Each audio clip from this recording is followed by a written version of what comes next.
Cinema background ಇದೆ ಅಂದರೆ ಹಿಂದೆ ಸಿನಿಮಾ ಹೇಗೆ ನಡೆಯುತ್ತೆ, ಪ್ರೊಸೆಸ್ ಹೇಗಿದೆ, ಪ್ರತಿಯೊಂದು ನಿಮಗೆ ಐಡಿಯಾ ಇರುತ್ತೆ. ಬಟ್ ಸಿನಿಮಾ ಆ್ಯಕ್ಟರ್ ಅಂತ ಬಂದಾಗ ಆಗುವಂತಹ ಅನುಭವಗಳೇ ಬೇರೆ. ಇದು ಹೇಗಿತ್ತು ಅಂತ ಈಗ 3 ಸಿನಿಮಾಗಳಲ್ಲಿ ಏನು ಕಲ್ತ್ರಿ? ಅಂದರೆ ಏನಾಗುತ್ತೆ ಅಂತ ಹೇಳಿದ್ರೆ, ಪ್ರೊಡ್ಯೂಸರ್ ಮಗನ ಫಸ್ಟ್ ಇದ್ದಾಗ ಶೂಟಿಂಗ್ ಲೇಟರೇ ಹೀರೋ ಏನಪ್ಪ ಲೇಟ್ ಮಾಡ್ತಾರೆ ಅಂತ ಬೈಕೋತಾ ಇದ್ದೆ. ಹೀರೋ ಆದಮೇಲೆ ಪ್ರೊಡ್ಯೂಸರ್ ಏನಾದರೂ ಅಂದ್ಕೊಳ್ಳಿ, ನನಗೆ ನನ್ನ ಪರ್ಫಾರ್ಮೆನ್ಸ್ ಚೆನ್ನಾಗಿ ಕಾಣಿಸ್ಬೇಕು, ನನಗೆ ಈ ಸಿನಿಮಾದಲ್ಲಿ ಒಂದೊಂದು ಚಿಕ್ಕ ಚಿಕ್ಕ ಬಿಟ್ಗಳು, ಒಂದೊಂದು ಚಿಕ್ಕ ಚಿಕ್ಕ ಜೂನಿಯರ್ಸಿಂದ ಹಿಡಿದು, ಒಂದು ಚಿಕ್ಕ ಚಿಕ್ಕ ಬಟ್ಟೆ ಹಿಡಿದು, ಒಂದು ಚಿಕ್ಕ ಚಿಕ್ಕ ಅಂಬ್ರೆಲ್ಲ ಇದ್ರೂ ಎಲ್ಲನೂ ಚೆನ್ನಾಗಿ ಕಾಣಿಸ್ಬೇಕು ಅಂತ ಆಸೆ ಇರುತ್ತೆ. ಸೊ ಆ್ಯಕ್ಟ್ರಾದಾಗ ಏನಂತ ಹೇಳಿದ್ರೆ, ನಾವು ಹೇಳೋ ಡಿಲ್ಲೋ ಚೆನ್ನಾಗಿ ಕಾಣಿಸ್ತಾ ಇದೆಯಾ, ನಮಗೆ ಒಬ್ಬ ಒಳ್ಳೆ ಹೇರ್ ಸ್ಟೈಲಿಸ್ಟ್ ಬೇಕಾಗ್ತಾನೆ, ಒಬ್ಬ ಒಳ್ಳೆ ಮೇಕಪ್ ಮ್ಯಾನ್ ಬೇಕಾಗ್ತಾನೆ, ಒಬ್ಬ ಒಳ್ಳೆ ಕ್ಯಾಮ್ರಾಮನ್ ಬೇಕಾಗ್ತಾನೆ. ಇವರೆಲ್ಲ ಕಮ್ಸ್ ವಿತ್ ಅ ಕಾಸ್ಟ್. ಇವರಿಗೆಲ್ಲ ಅದು ಒಂದು ಅವ್ರದ್ದೇ ಆದ ಕಲೆ ಮೇಲೆ ಅವ್ರದ್ದೇ ಆದ ಕಾಸುಗಳು ಜಾಸ್ತಿ ಇರುತ್ತೆ.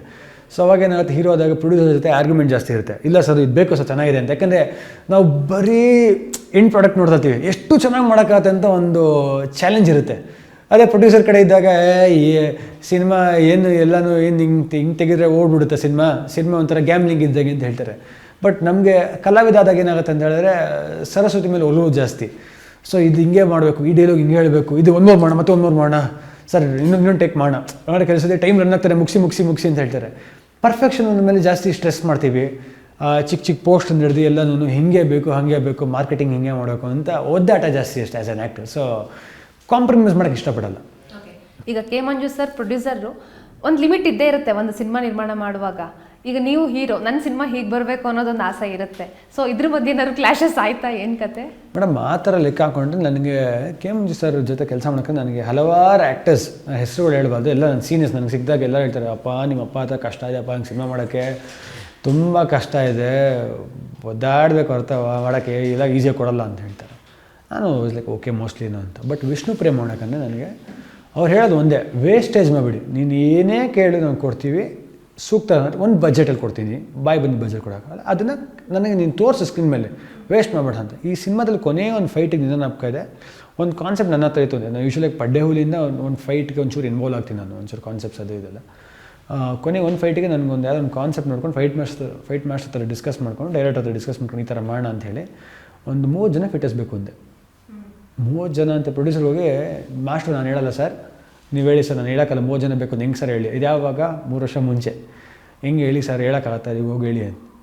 ಹೋಗಿ ಹೇಳಿದೆ, ನಂಗೆ 30 ಜನ ಫೈಟರ್ಸ್ ಬೇಕು ಅಂತ. 30 ಜನನ ಯಾಕೆಂದ್ರೆ 5-6 ಜನ ರೋಪ್ಗೆ ಬೆಳೆಯೋಕ್ಕೆ, 25 ಜನ ನಂಗೆ ಫ್ರೇಮಲ್ಲಿ ಕಾಣಿಸ್ಬೇಕು ಫೈಟರ್ಸ್ ಅಂತ ಹೇಳಿದೆ.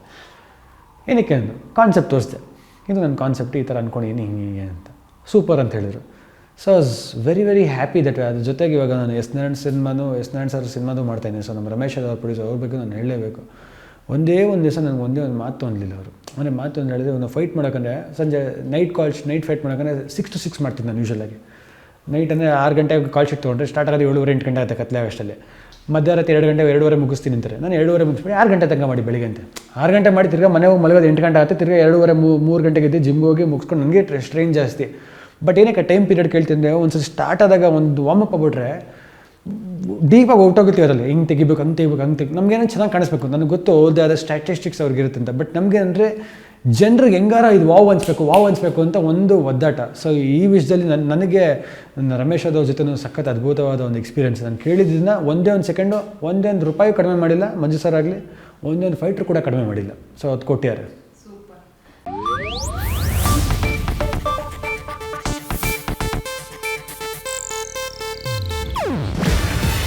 ಇದು ಏಷ್ಯಾನೆಟ್ ನ್ಯೂಸ್ ನೆಟ್ವರ್ಕ್ ಪ್ರಸ್ತುತಿ. ನೀವು ನೋಡ್ತಿದ್ದೀರಾ ಏಷ್ಯಾನೆಟ್ ಸುವರ್ಣ ನ್ಯೂಸ್.